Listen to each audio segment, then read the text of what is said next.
Hi, everyone. Welcome in. We're going to get started in just a couple of minutes.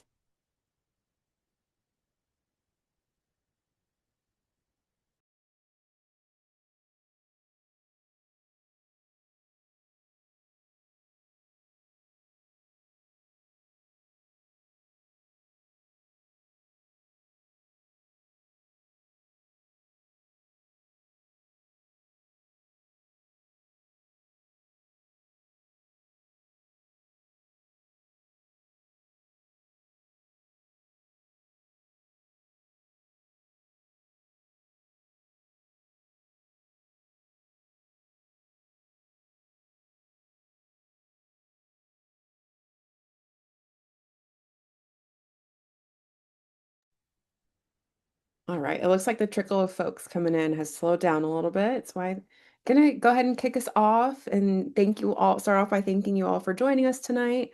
We, of course, hopefully you're in the right place. You are joining the Alabama CCS Concerns webinar tonight, and we're really glad that you're here with us. I also wanted to just make sure and thank the Covington County against carbon capture for trusting us to organize with them and to be partners in this webinar tonight. My name is Haley Duncan, and I'm the coordinator for the CCS Action Network. And my role is to support communities, advocates, partner organizations who are all working to build greater transparency, accountability, and make sure that community input is put into decisions around carbon capture and storage, or CCS, as many of us know it. And I get to do fun things like introduce webinars and hang out with folks like y'all. So I'm going to go ahead and I'll be the one running our slides tonight and doing our logistics. So again, welcome to the CCS, the Alabama CCS Concerns webinar. Before we get started in the meaty part of the conversation tonight, I just wanted to give a bit of background about the coalition that I work for, which is the CCS Action Network. Um, so, just to give some quick background, the CCS Action Network is a national coalition of organizations, community leaders, and experts focused on the impacts of carbon capture and storage.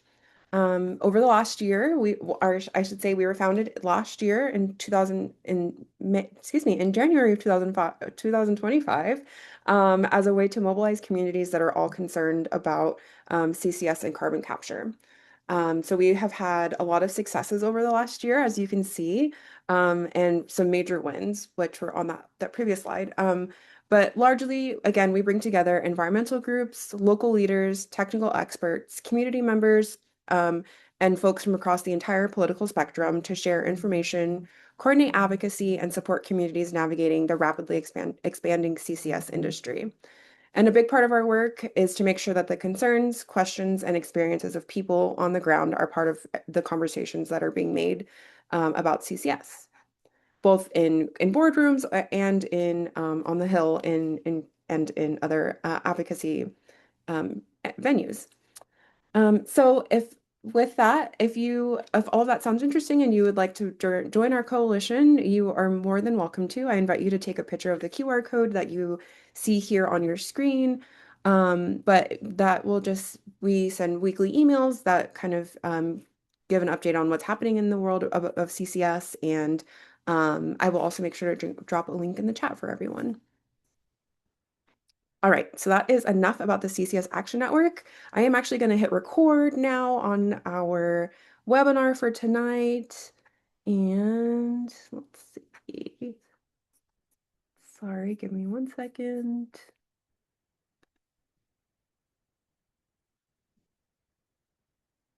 And it was already recording. I didn't have to worry about it. Great. With that, I am going to turn it over to Gabby. Again, the focus of our webinar tonight is on Alabama specifically. This is the first of our first webinar of ours where we get to do a deep dive on one specific project and the concerns as they're kind of emerging in the state. So this is a really exciting opportunity for us. So again, we're going to talk about the Pine Hill Storage Hub and getting to hear about the concerns that y'all have, but also make sure that we are sharing helpful information and highlighting local perspectives about the project. And with that, I think I'm going to turn it over to Gabby, and thank you all again for joining. I know we all have busy schedules, so we all appreciate you spending your night with us, and I will stop there. Thanks, Gabby.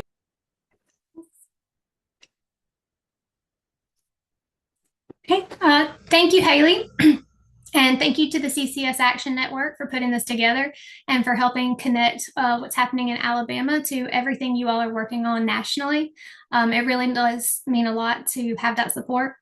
My name is Gabby Sanders. I'm a civil and environmental engineer, and I work in the solid waste management industry. And I've lived in Covington County most of my life. I want to say up front, I'm not a carbon capture expert, but I am an engineer who knows how to read a permit application. I'm a neighbor who's worried about our water, and a community member who believes we deserve a say in what happens here. Before I get into the Alabama story, I'm going to introduce everyone that's joining us tonight. And as I do, you'll kind of get a sense of what all we're going to discuss this evening. So we have Haley Duncan with the Food and Water Watch and the CCS Action Network. Haley is the coalition coordinator for the CCS Action Network. She's been thinking about how to protect communities from CCS since 2021, including as the policy advisor for the Pipeline Safety Trust and the Beyond Dirty Fuels campaign manager for the Sierra Club. She's already gotten us started tonight and will be with us throughout the evening. We have Theo LeCain with the Center for Biological Diversity. Theo has a PhD and is an organizer with the Center for Biological Diversity's Climate Law Institute, where he works to build grassroots power to phase out oil and gas production, make big polluters pay, and confront climate scams like carbon capture and storage in California.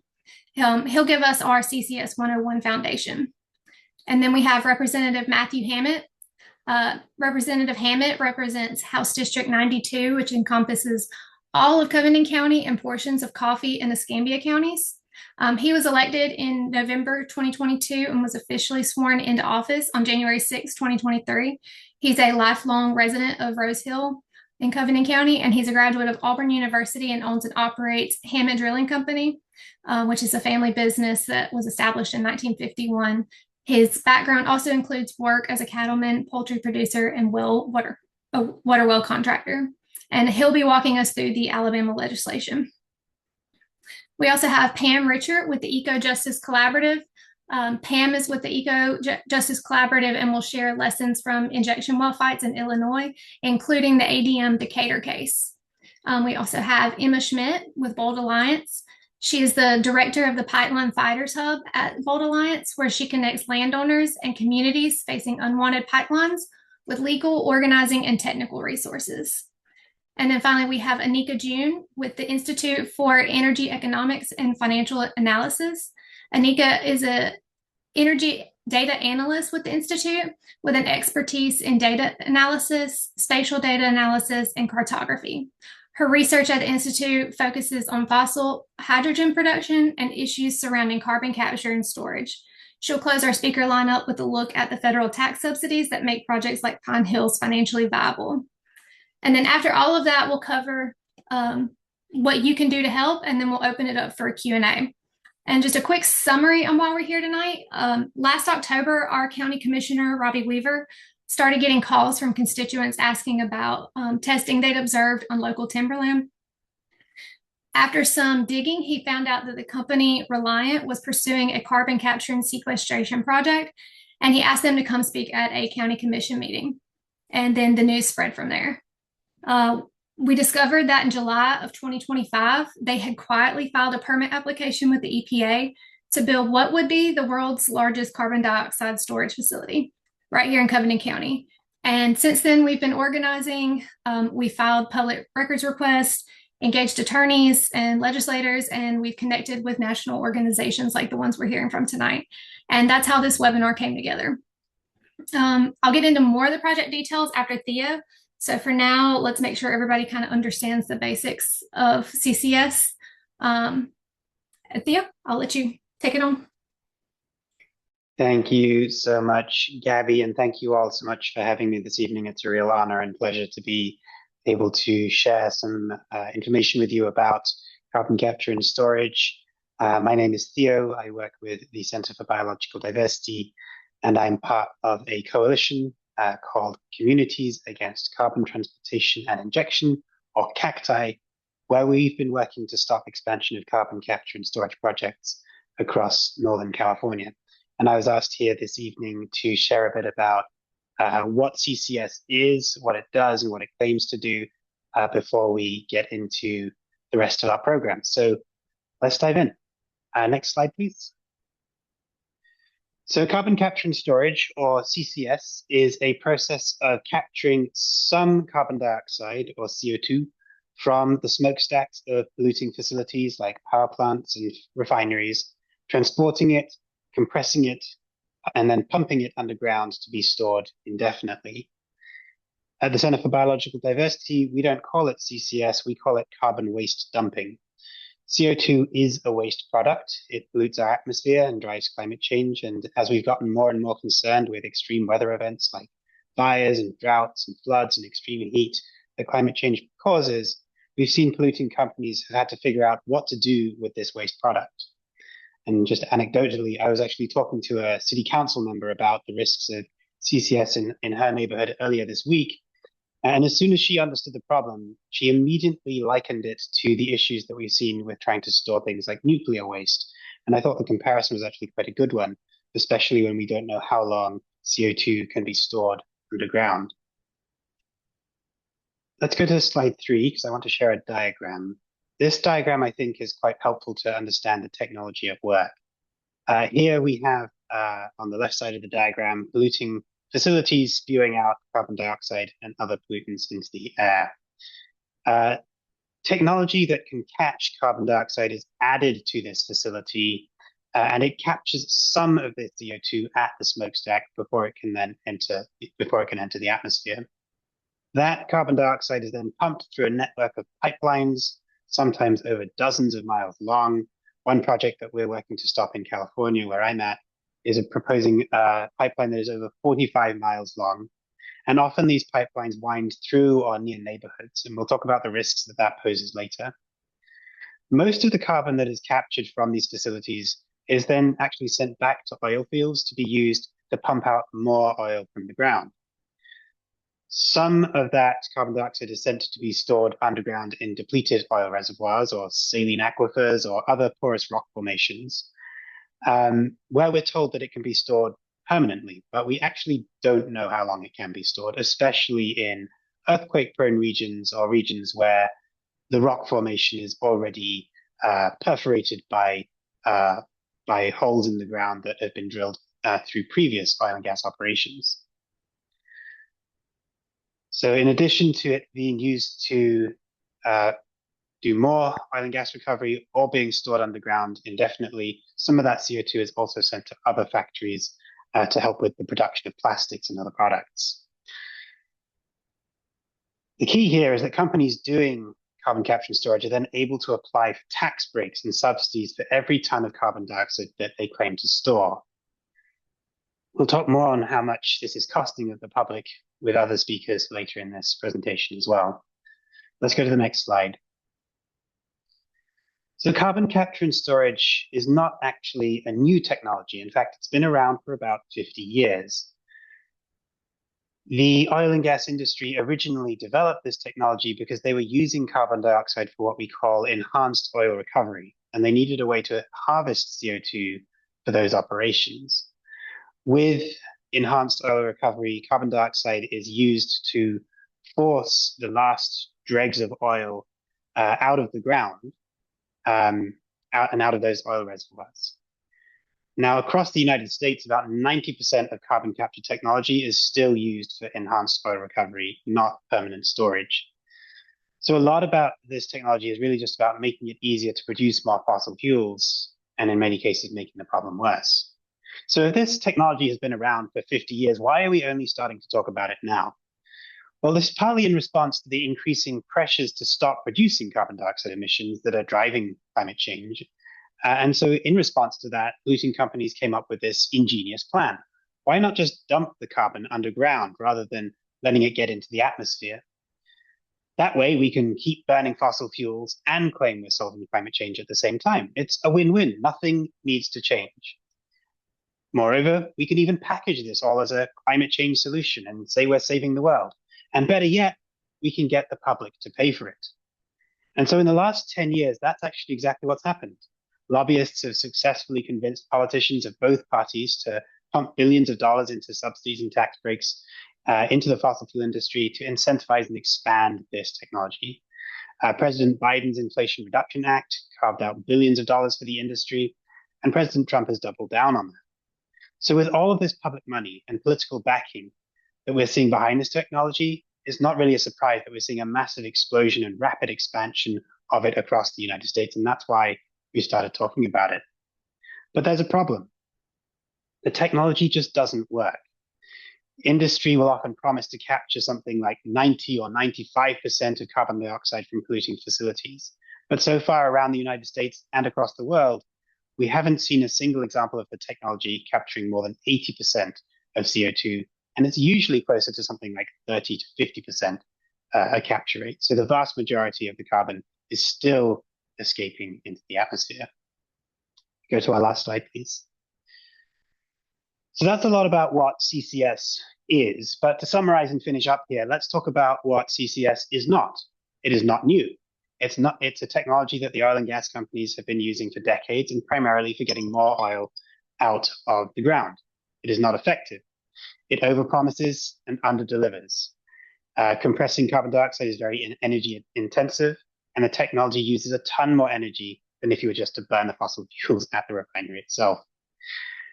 Even if it were able to promise capture higher rates, permanent storage is not guaranteed. Carbon dioxide can leak. If it doesn't work, then how can we call it a climate solution? It's also not safe. Carbon dioxide can leak from pipelines and spread for miles, causing suffocation to people and wildlife. And it's not cheap. It relies on massive public subsidies paid for by the taxpayer and funneled into the pockets of the corporate executives who own these companies. So in conclusion, carbon capture and storage is a dangerous and expensive distraction from energy alternatives that we already know work. And I think the rest of today's speakers are going to explain exactly why. So thank you for the ability to share some information about CCS with you this evening. Over to you, Gabby.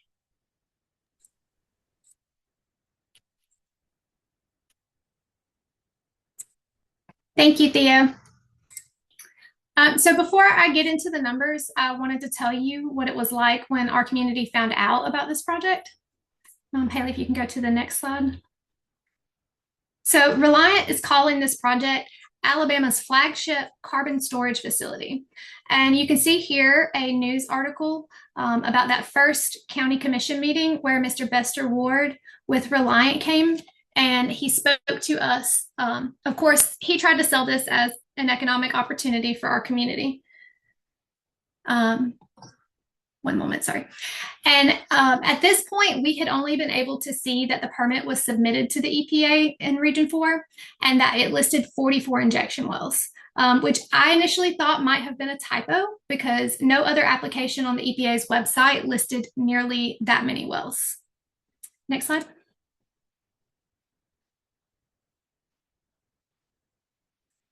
But we soon found out that that was not a typo. Reliant intends to inject 30 million metric tons of CO2 per year through 44 injection wells across 74,000 acres of timberland leased for pore space. This is a 30-year injection operation followed by 50 plus years of post-injection monitoring. So that's an 80 plus years commitment beneath our county. The application was originally filed July 11th, 2025, and in August, the EPA flagged it as incomplete. And like I said, we found out about it in October, and we did not find out from Reliant directly or the EPA, but because of word of mouth. And that's not an accident. That's kind of how they seem to be rolling out this project. And this project would be the world's largest dedicated geological sequestration facility. So next slide, please. And I really want to put that volume in perspective. Every circle on this map represents one CCS project currently injecting CO2 in North America. And that large dark green circle on South Alabama is the Pine Hills. The size of each circle represents that quantity that would be injected. So at 30 million tons per year, it would be the single largest carbon storage facility in the world. So not just in Alabama, not in the Southeast, not just in North America, in the world. Next slide, please. And one thing that we all kind of missed in Alabama, I think, was a law passed in 2024 that was HB 327 that defined who owns the pore space underground. So pore space is the empty space in rock formations where CO2 would be stored. And under that law, pore space belongs to the surface landowners, and it can be bought, sold, or leased separately from other mineral rights. The law also says that the operator has to get consent from at least 2/3 of pore space owners in the project area. And you can see on this map the different landowners that we have been able to find pore space agreements for the Pine Hills project. It includes timber companies, investment firms, and the Alabama Department of Conservation. So Reliant has been negotiating with them, and there's a QR code there that will take you to a Google map of that if you would like to review that map in more detail. Next slide, please. So this is the full Class 6 permit process. Pine Hills is currently at step 2 in the completeness review, which is just where the EPA is checking whether all the required pieces are in the application. And then once the EPA is satisfied, they will begin the technical review, which takes about 18 months. Once the technical review is complete, they will prepare a draft permit and send out a public notice, which is likely when most communities, which is likely when most communities will first learn about projects like this. And then once the public comment period opens, there's about a 30 to 45 day window to submit comments, and the EPA must respond to all substantive ones. So fortunately, we're still at step 2. And every meaningful opportunity for public engagement is still ahead, but it will close fast once that process moves to that point. So that's why we're here tonight, to learn more about this. Next slide, please. So like I said, on August 14th, the EPA issued its notice of deficiency, which is a formal letter telling Reliant that the application was incomplete. The primary deficiency was the area of review map, which federal regulations require to show every injection well, every water well, every abandoned well and dry hole, springs, surface bodies of water, mines, quarries, and most importantly, all the structures intended for human occupancy. Reliance map did not include all of that, and the EPA cannot move forward until it does. And that's where the application has sat since August 2025. In the meantime, documents released via the FOIA request are heavily redacted. I apologize. Large portions were stamped as proprietary business information. And on December 31st, a local attorney, Wesley Laird, filed an FOIA appeal to challenge those redactions. We're still waiting to hear about that. And the EPA's permit tracker currently shows an estimated response date of March 24th. So we're watching that closely. Okay, next slide. And this has not been a partisan fight. So whether you vote red or blue, we all drink the same water. That's kind of been the message that we've been using. We've had interest from neighboring counties, from Florida residents worried about our connected aquifer system, and from national organizations like the ones you're hearing from. And I apologize, my kids just got home from baseball practice. Mama, where's my George costume? Okay, shh. Where's my George costume? I'll help you in just a minute, baby. What? So now I want to hand it over to Matthew Hammett. He's been battling this from inside the Alabama legislature. Representative Matthew Hammett represents House District 92, and he's been working since October to close the legal gap that lets a project like this move forward without any community input. Can you hear me? We were also having some technical difficulties with Matthew, so I hope you all can hear him. Hey, I'm here. Can you hear me? I'm hearing him okay, Gabby, are you? Yes. Yeah. Okay.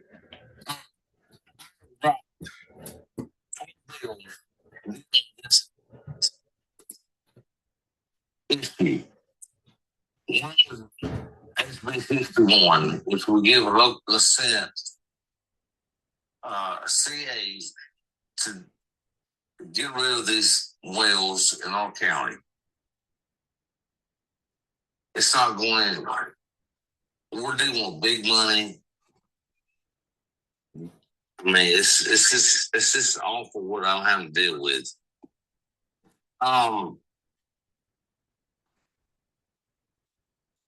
We got another one to deal with. Hey, I apologize. I can kind of run through this really quick if everybody's having issues hearing. Go ahead, Gabby.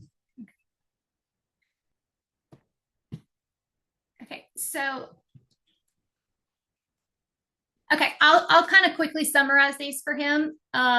So he initially introduced HB 61, which would be a constitutional amendment that would allow the Covenant County voters an opportunity to vote on. It would ban CO2 injection and storage in Covenant County. So if it gets through legislature, we could have an opportunity to vote on that here in Covenant County in November. Senator Carnley also introduced SB 266 in the Senate, which was an identical companion bill. And it actually has already passed the Senate and has now made its way back to the House. And it has also ended up in the same committee that HB 61 has been sitting in. So it's in the Economic Development and Tourism Committee currently. You can move to the next one. And then Representative Hammond also introduced 2 statewide protection bills. The first was HB 428, and this bill would give everyone around the state an opportunity to protect their local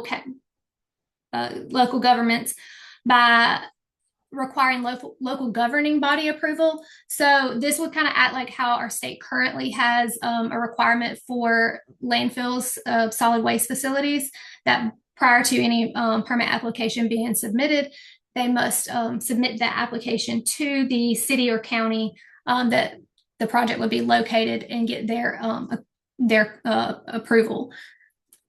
And then the other bill that he introduced was HB 431, which would add a 20% tax on CO2 stored underground. And if that were to pass, all the revenue would be split between state and local government. And if industry profits from Alabama's geology, Alabama communities should share the benefit. And I'm going to put Matthew back on speaker if there's anything else you wanted to add to that. Yes, I just want to tell you, we're still working. We've got other things behind the scenes.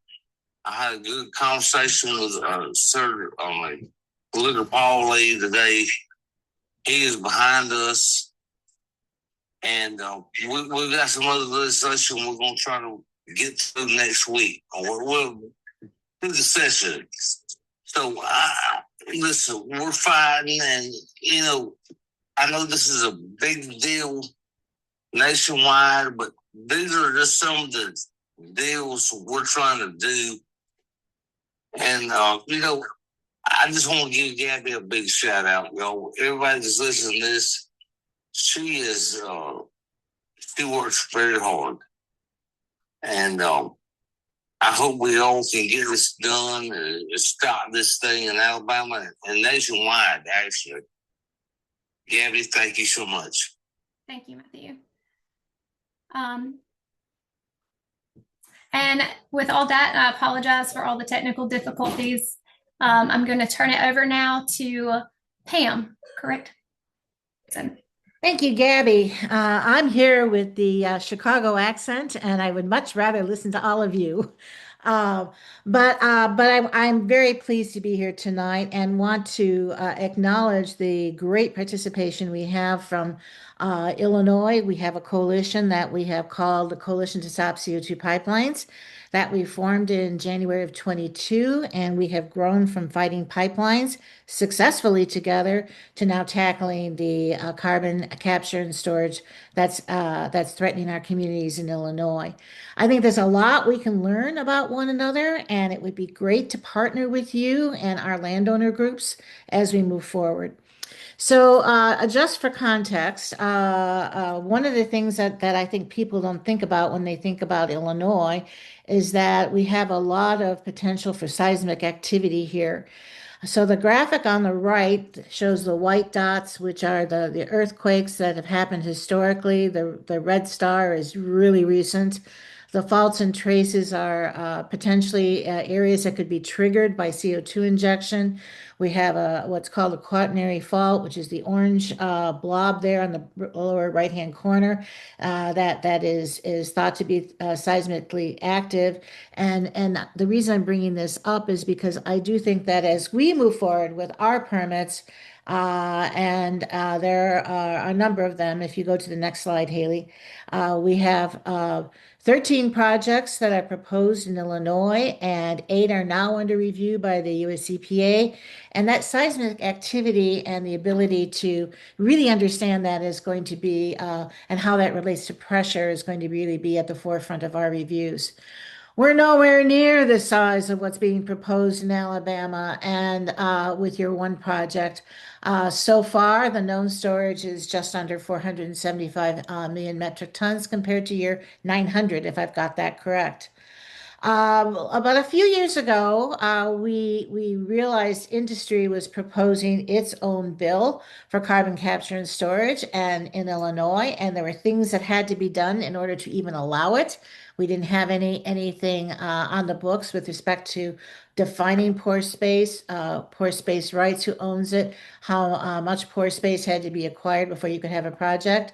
And everything that was proposed by industry was, of course, going to favor the industry. So we decided we had to act and spent the next 2 years working in coalition to draft, negotiate, and pass what is called the Safe CCS Act, something that I don't like the name of because I don't think CCS is safe, but it's safety and aid for I don't know what it is because I can't wrap my head around that name. However, it's a CCS regulatory bill that was signed in July of 2024, and it addresses all 3 parts of the process. It's a pretty good bill. It has some holes, but I think it's probably the one of the more complete in the country.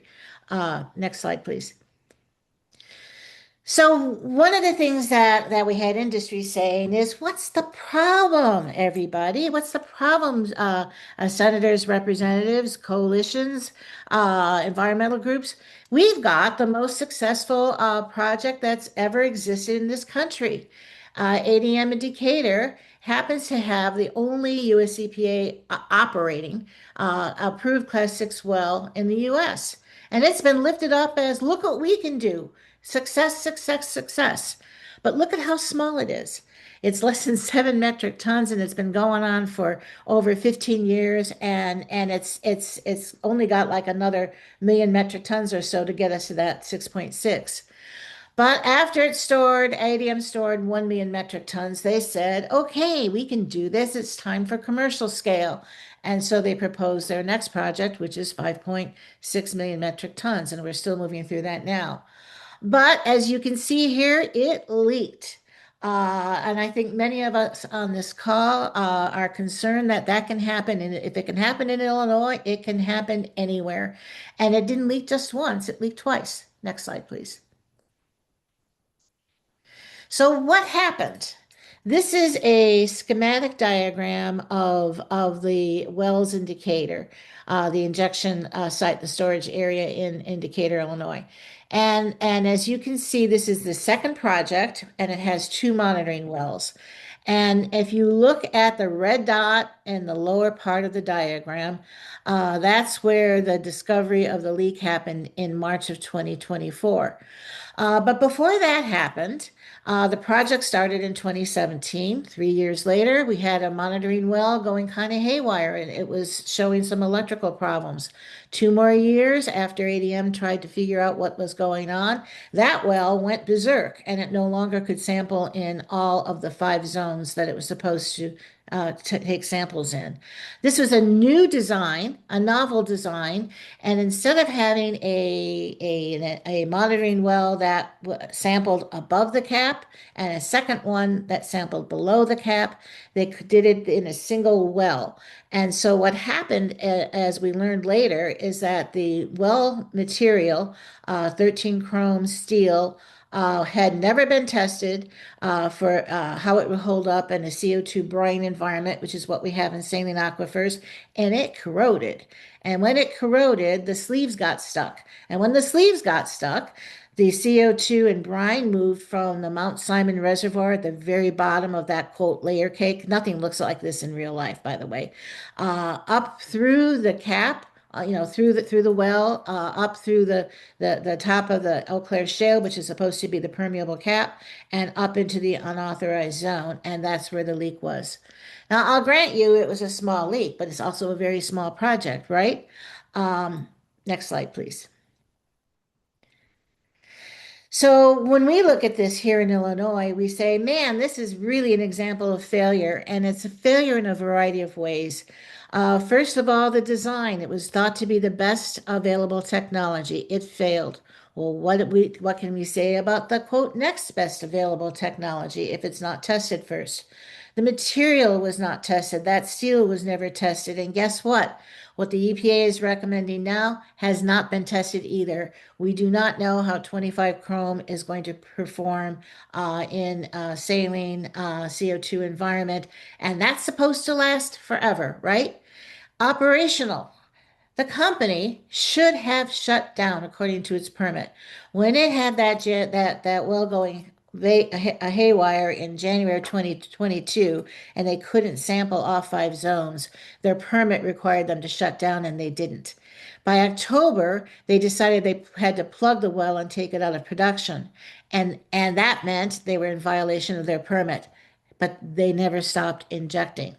The EPA failed because they approved the project without testing. They never required ADM to stop injecting.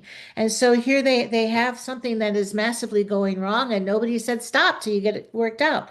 Stop. You can't fully test what's going on here because your well is not working, and now you only have one of two required wells. And it wasn't until after a whistleblower said in March of 2024, excuse me, wrong, September 2024, that ADM learned its well was leaking in March, then anything began to happen here. So then we got the notice of violation and a document that required ADM to correct its ways and fix the problem. But there were never any penalties. Never any penalties. Next slide, please. This isn't the only way they failed. They failed massively in a public relations way. And there are folks on this call who live and work in the Decatur area who can attest to this. Decatur, at the same time the well was leaking, was in the process of signing an easement agreement with ADM to store its CO2 under the supply of drinking water, Lake Decatur, and nobody said anything about the leak. Here we were negotiating with ADM at the table, the CCS regulatory bill, and that bill was not only passed by the General Assembly in the spring, the leak happened in March. In the spring, May, the bill passed and it was signed into law in July with Governor Pritzker, as you see in the photo here, sitting at a table 1/2 mile from the leaking well, and nobody said a thing. So we have to ask ourselves, would those outcomes for the city council and Lake Decatur have been changed, and would we have not grandfathered ADM in, which is what happened with this regulatory bill? ADM does not have to do things like replacement water and pay all the fees, et cetera, that the regulatory bill requires. Would that have happened if everybody had known? Next slide. So we think, some of us on this call, that this is a really a grand experiment because this little project that was thought to be commercial scale leaked. And ADM and its consultants said, lessons learned, like it's research and development, lessons learned. But yet we are going on here in Illinois, moving forward to 473 plus because I don't have all the numbers that are not yet available of planned storage, and projects are still being proposed. So this at this point in time is 100 times more in volume than that of existing ADM Decatur. Where the heck is the precautionary principle? It's certainly not being applied here. Next slide. And it's not just ADM. There are people on this call who, like you folks in Covington County, have experienced the horror of what? There's a project in my backyard. What is CCS? Why do I need to be worried? How can it threaten my water. And they've had to learn a lot. And it's not just ADM. We have all of those other projects, including Marcus Energy, that are kind of happening in some way simultaneously. So this is one where, again, it's not very large, but the CO2 injection well, which you can see on the label inside the area of review, which is that yellow ring around the well, the outer ring. Um, it happens to be located just a little over a mile from a waste injection well. And this is where the value of residents who live in that area really come in. They knew what was in that injection well. That waste well that was had hydrochloric acid, sulfuric acid, and all kinds of other waste from a steel processing facility that used to be on this site. And they said, this is really bad, and we're really concerned about it. So we worked together with an expert and worked with residents and formed comments and went to the hearings and the EPA availability session. But I'm here to tell you that the US EPA review was wholly inadequate. They did not even consider there was a problem. Many of us on this call went to those sessions and talked to them personally. Why aren't you concerned about that waste well? Have you thought about pressure from CO2 injection and the effect on that waste well and that's going to do to the hazardous waste, which, by the way, is heavier than CO2 and it is moving towards the CO2 injection well, and the CO2, which is injected deeper, is coming up, and those two hazardous waste streams could actually meet. Why is no one talking about this? Why is there no monitoring well between them? And the EPA said, don't worry, we got it covered. Nobody considered the seismicity of the area. The white dots there are earthquakes, and one of them is as recent as a year ago, or maybe 2 years ago. No, I think a year ago. And then the monocline that's labeled there is thought to have been reactivated by a geologist here at the University of Illinois. No problem. It's never going to happen. We're not worried about triggered seismicity. And what about the state review here? Well, guess what? This project too was grandfathered in from the Safe CCS Act, and they do not have to go through the state of Illinois to get another permit as other projects will have to do in the future. But thankfully, the IEPA, who had been working with the owners on that waste injection well, weighed in and said, this is a problem. You haven't addressed it. Go back to the drawing board. Next slide, please. And then, as Gabby said, we are in the midst of experiencing the same thing. The materials that are posted on EPA's website are redacted and sometimes strategically. So you get an expert who says, they've redacted this stuff that I really need to be able to understand X, Y, or Z. So we've been discussing a public pressure campaign and to try to get those documents unredacted for all the projects under review. Next slide. I'm almost finished here. So what are we doing? Well, we are working with frontline communities. And let me tell you that we have on this call a whole lot of citizen scientists who never thought they would have to understand the process of carbon capture, transport of CO2 by pipelines, and storing it under the ground. And what they have learned and what they are doing is absolutely amazing. We're working together with experts in several areas. We provided some draft zoning ordinances for counties. One's about ready to be adopted. One was adopted, not in full, but in part. We're talking with the IEPA, who is trying to decide if they're going to do rulemaking for that regulatory bill and making sure they know that we need access to information. We need a better public involvement project, and we need our state to do a much better job than the US EPA has done in their review to date. We're gearing up for a media blitz with the next project. And with respect to Marquis, if we see that final permit hasn't addressed all the concerns that we think are valid, we're going to be appealing. And so the last thing I want to say is, as you think about what you're hearing tonight, the sad thing is it's the burden of all of these projects that falls on the landowners and environmental groups too, but the landowners who have to review all of these projects. hire the experts, and organize. And some of these projects are happening concurrently. It's a lot of work and a lot to do, and we'd be pleased to share whatever we can with folks who are dealing with this in Alabama. Thank you.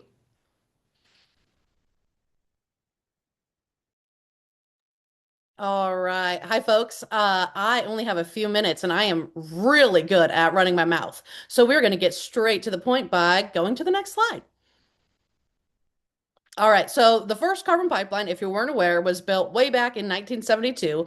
There are about 5,000 miles of active carbon pipelines in the country right now, primarily in the Permian Basin over in Texas, with some smaller hubs in the Gulf Coast and Rocky Mountain region. The industry really likes to point to that 5,000 figure to show that, this is a safe, proven technology. But just for some reference there's about 85,000 miles of crude oil pipeline and 75,000 mile of pipeline carrying things like propane and ammonia. So 5,000 miles is frankly pretty small potatoes in that context.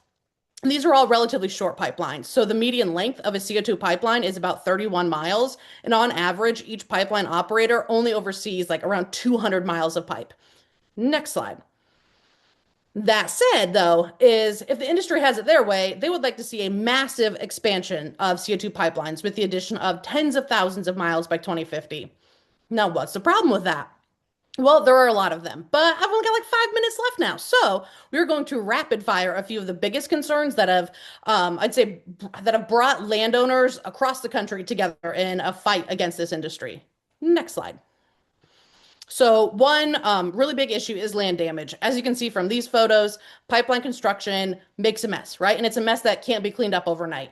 Its pipeline construction has been proven to disrupt drainage. It can leach heavy metals into soil and water. And in agricultural areas, it can lower yields. And as you can see in the bottom photo there, this was taken years after pipeline construction, but you can still see the diagonal scar going across the land where the pipeline is located.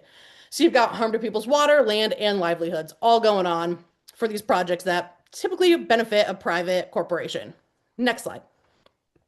The next big concern that we see and hear of often is property rights. In poll after poll and state after state, we have seen the top issue, regardless of political affiliation, geography, age, gender, all of that. The top issue that is able to unite people in opposition to projects is property rights. It comes down to the fact that people should have the right to decide what happens on their land. If I don't want to take on the risk and liability of hosting a hazardous carbon pipeline on my property, I should have the right to say no. Pretty simple, kind of common sense. And because the idea that the government shouldn't be able to take my land against my will for the private profits of a greedy corporation, because that idea is pretty reasonable, we have seen people across the country unite to protect their property rights, with places like South Dakota banning the use of eminent domain for CO2 pipelines, and states like Illinois, Iowa, Nebraska, Indiana. They're all fighting for legislation to do the same. They're holding rallies and weekly meetings, filing lawsuits, holding elected officials accountable, and most importantly, staying united. And that is, all of the things that it takes to actually win against a billion-dollar industry. Next slide. And of course, there are safety concerns. There have been over 100 incidents with CO2 pipelines just since 2004, with the top causes being material, weld, or equipment failure, incorrect operation, and corrosion. You can see the photo on the left there. That is a CO2 pipeline, I believe, in New Mexico that is entirely exposed to the elements. But really, the biggest concern is that we rely on the industry to self-report these incidents. But of course, I'm sure we all know a pipeline company would never lie, right? Right. We actually just saw a carbon pipeline company in North Dakota receive a penalty, a fine of, I think it was like around $50,000, maybe a little less, maybe a little more, not too long ago, just because they had three separate pipeline leaks in a 2-year span that they'd never reported. So relying on the industry to self-report, maybe not our finest decision. Next slide.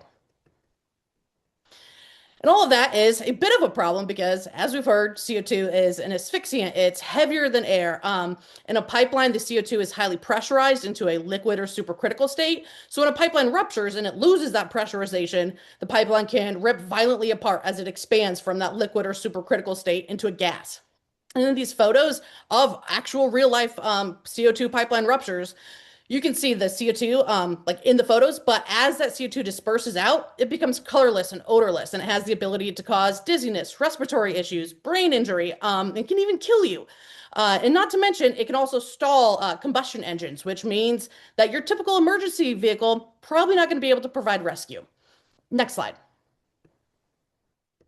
But don't worry, it's all okay because the industry has it figured out. In the event of a CO2 pipeline rupture, they're just going to bring in giant fans and they're just going to blow the CO2 away. That's the solution. And if that doesn't make you want to join arm in arm with your neighbors so you don't have to live next to a risky carbon pipeline, I don't know what will. And that right there is basically a big picture breakdown of all of the problems with CO2 pipelines. I guess I shouldn't say all of the problems, some of the problems with carbon pipelines, and why we are just seeing people in states from every corner of the country rise up to resist them. Thanks.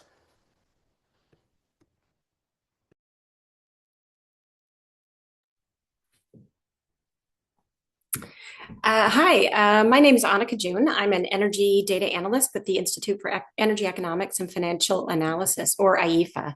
And today I'll be talking about 45Q.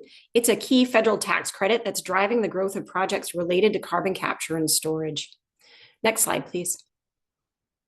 Federal subsidies, specifically the 45Q tax credit, are really enabling the CCS build out across the country. The subsidy is not an environmental regulation, and it doesn't have explicit goals related to emissions reductions at all. In fact, projects do not result in emissions benefits when you consider the entire production life cycle, from the extraction of the fossil fuels, the production of power or chemicals, and the management of the captured carbon, all the way through to its final endpoint of storage. The Pine Hills CCS storage project proposed by Reliant is one step of the carbon management chain, and I'll talk about how 45Q could help subsidize this project and the billions of taxpayer dollars that are at stake. Next slide.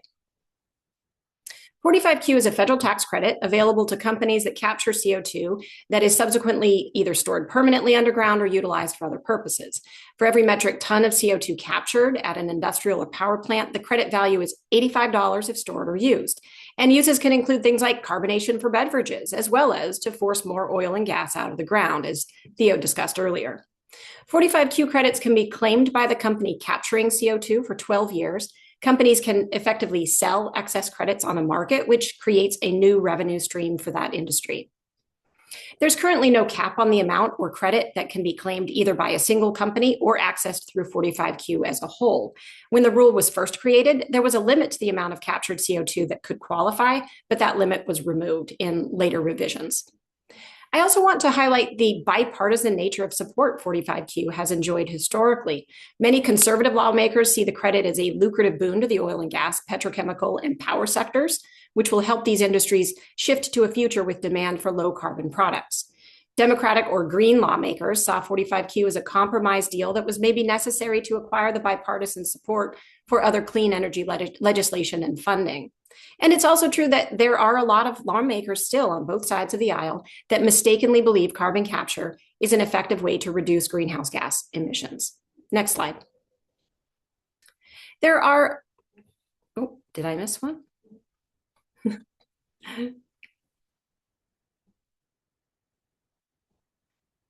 Is there a missing slide?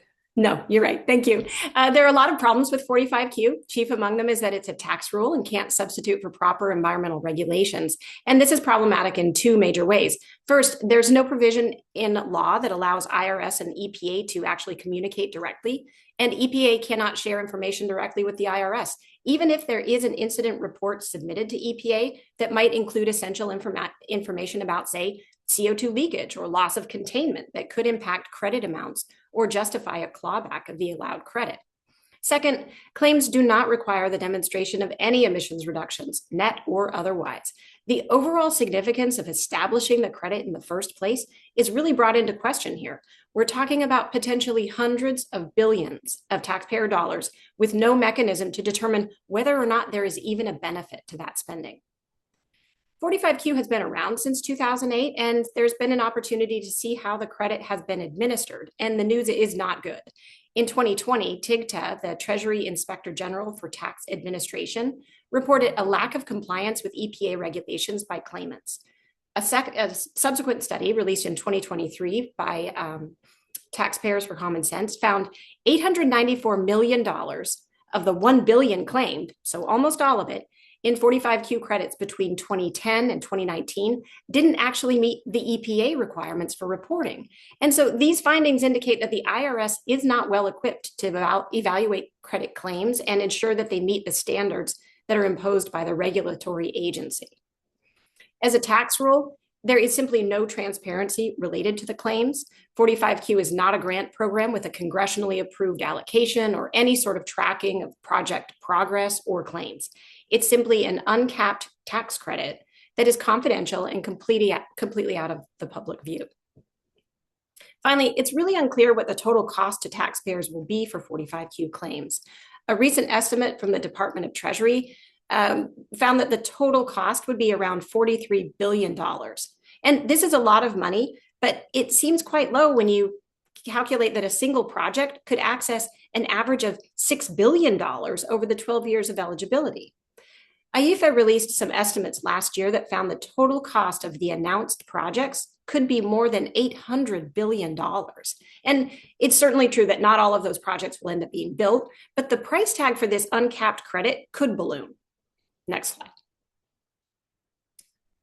The proposed Pine Hill CO2 storage project is at the end of the carbon management value chain. At this stage, the company would not actually be able to directly access the 45Q credits because they're not operating the associated carbon capture equipment. However, the project will benefit from the 45Q subsidies, and it would not be possible to do this project without those subsidies because the associated carbon capture equipment, the pipeline, and even the creation of the storage facilities themselves are too expensive to build and operate at a profit. But we can calculate the value of 45Q credits that would go to emitters who would then pay for CO2 transport and storage. Assuming the 30 million metric tons of CO2 per year, the maximum capacity proposed, we're looking at $2.55 billion a year. Over 12 years, assuming just a modest increase in inflation, we're looking at $35 billion for this one project. And this is all without any demonstration of a net reduction in greenhouse gas emissions as a result of the project. Next slide. 45Q valorizes a waste stream product to make the system profitable, and taxpayers are basically buying CO2. And it might be a reasonable use of taxpayers' dollars, but not if the projects can't demonstrate a net climate benefit. I'll end with that and invite you to reach out if you have any questions that I'm not able to get to in the Q&A. Thank you.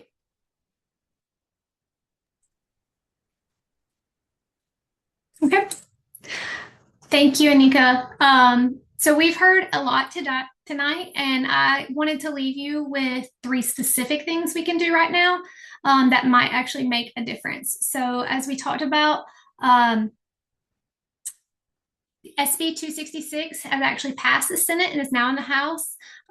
That or HB 61 would give Covenant County voters a direct say in this project. So calling the House representatives of the relevant committees is really important. That first QR code on the left is a link to just all of the House representatives' contact information.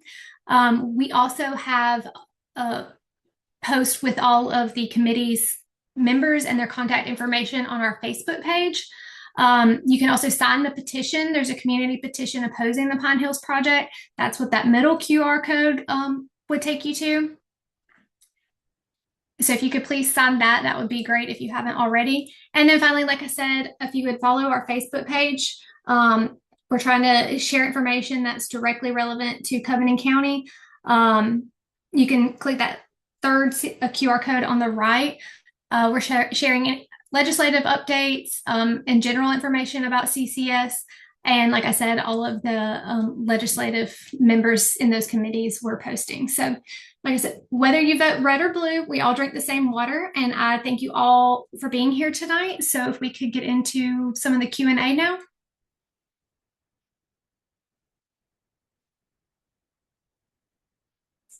Okay.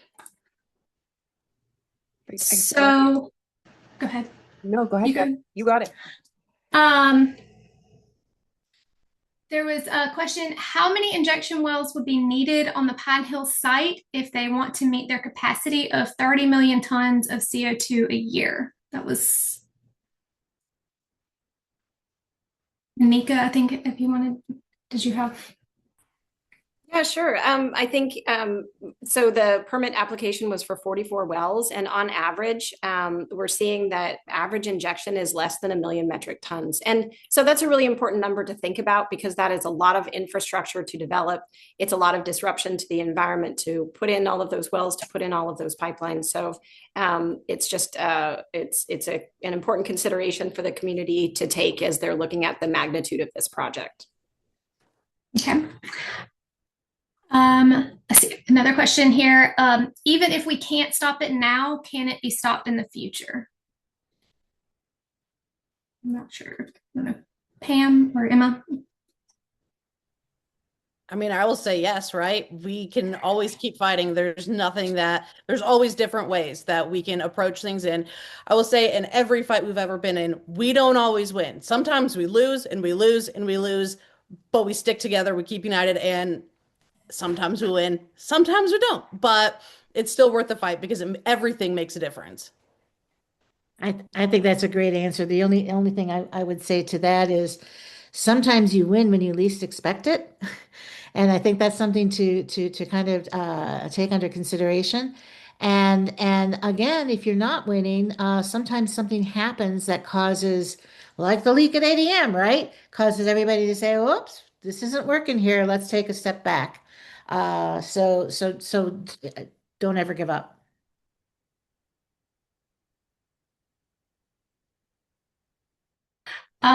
Next question.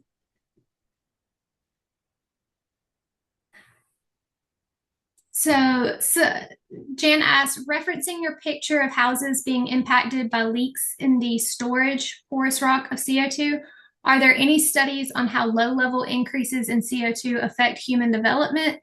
And what if in one of those houses a fetus is developing or a child is growing? How will increasing the level of CO2 in their environment affect their development?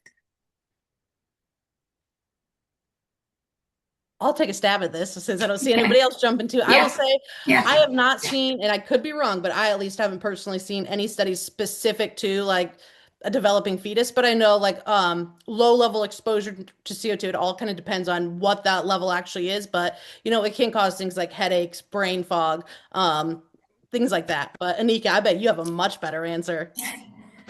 Yeah, thank you. I can definitely add to that. And I think what we would probably be more concerned about is not the CO2 directly impacting a home. I think what most research is finding is that the CO2, if it moves out of its containment area, it's not just CO2, it's not just inert.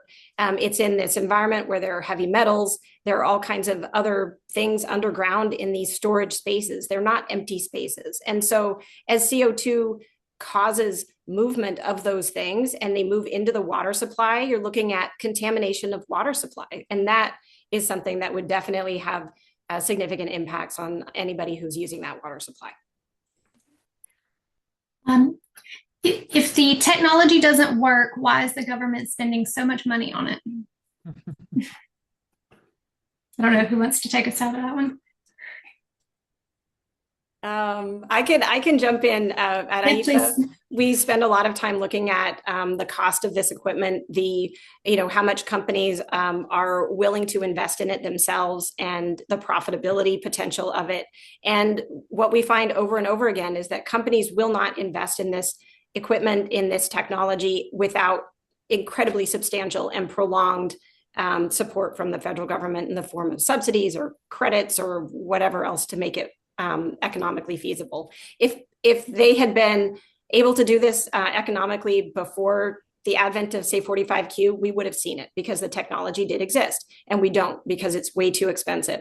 But the federal government is interested in supporting the oil and gas industry, and there are a lot of subsidies and opportunities for supporting that industry directly and through other ways of making permitting easier, making projects go easier. And this is a direct way to help support the oil and gas industry in developing new avenues, new economic opportunities for them.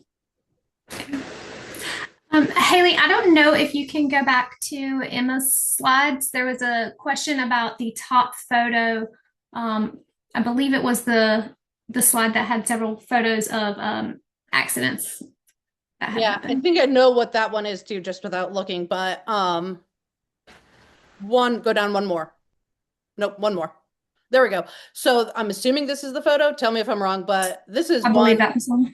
yeah, one that we don't really see put out there very much. I don't quite know why, but this was a rupture that occurred because of that construction work. We accidentally struck a CO2 pipeline in Mississippi back in, I want to say 2007-ish.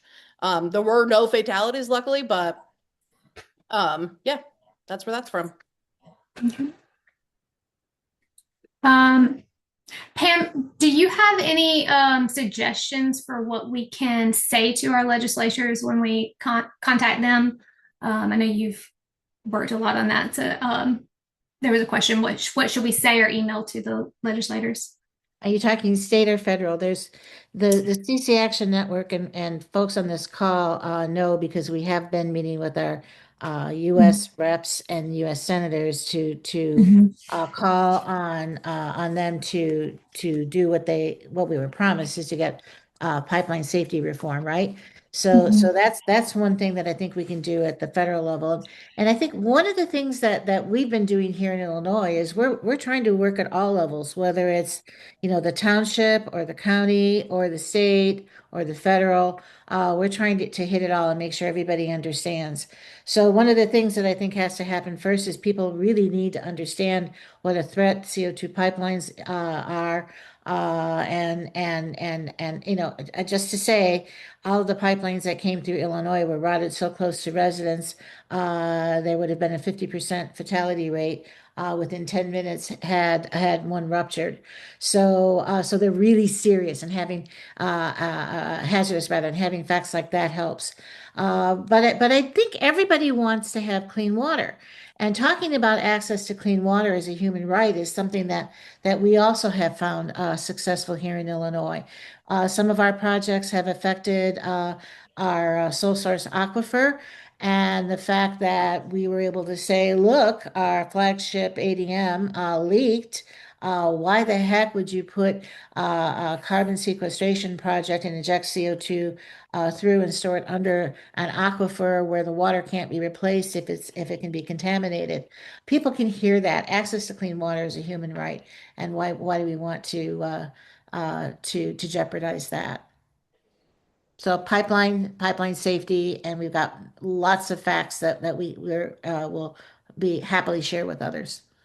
I'd add on Yep. to that. One thing that we found really successful in Iowa, South Dakota is just being the most reasonable people in the room, right? We are not proposing any sort of radical, crazy idea, right? We're just saying, hey, I should have the right to decide what happens on my property. That is not Mhm. out there. That is perfectly normal, sane, rational idea. And so just going in and saying, like, I should have the right to say, yes, I want this project on my land. No, I don't. And Mhm. I mean, that it's common sense. Yeah. And There was somebody else. yeah, I just want to tag on to that because I got people on the caller saying, "Why didn't I go there?" We're pushing a bill through the General Assembly right now. That is Mhm. absolutely right. People can hear the concerns about property rights. That is absolutely right. So, and the fact that when we're talking about eminent domain, which in our state we don't have a prohibition on eminent domain for CO2 pipelines. The private corporations can take advantage of that of us, right? And they can say, well, the Illinois Commerce Commission is going to give us the ability to use eminent domain to get what we want, and therefore we don't really have to negotiate as hard. And so by eliminating that, and I think that piece is really important to hear, that opens up dialogue, negotiations. We're hoping it will force safe routing here in Illinois. And another thing is instead of having a pipeline going across a farm field and severing drainage tiles, it'll force negotiations to have a better route. Ultimately, I think those of us in Illinois would like not to see this happen, but if it has to happen, don't force it on us, right? Don't, Mhm. landowners have a right to say no. And if they're going to say yes, then let's make sure that there's an opportunity to negotiate and move it so that it's as safe as possible. I think we have time for one more questions, what Haley said. I think I've seen it more than once. What is the planned depth for sequestration?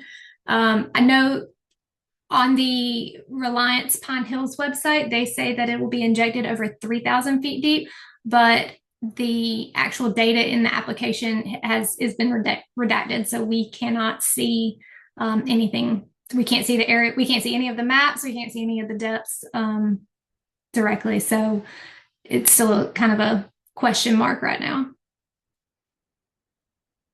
Haley, did you want to?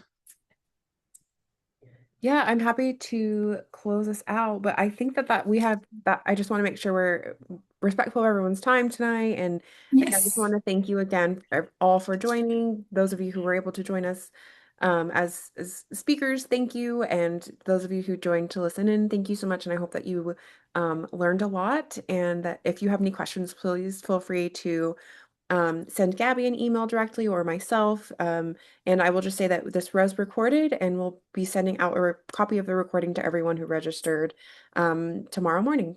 And I think that's it. Thank you all so much. We very much appreciate all of your help.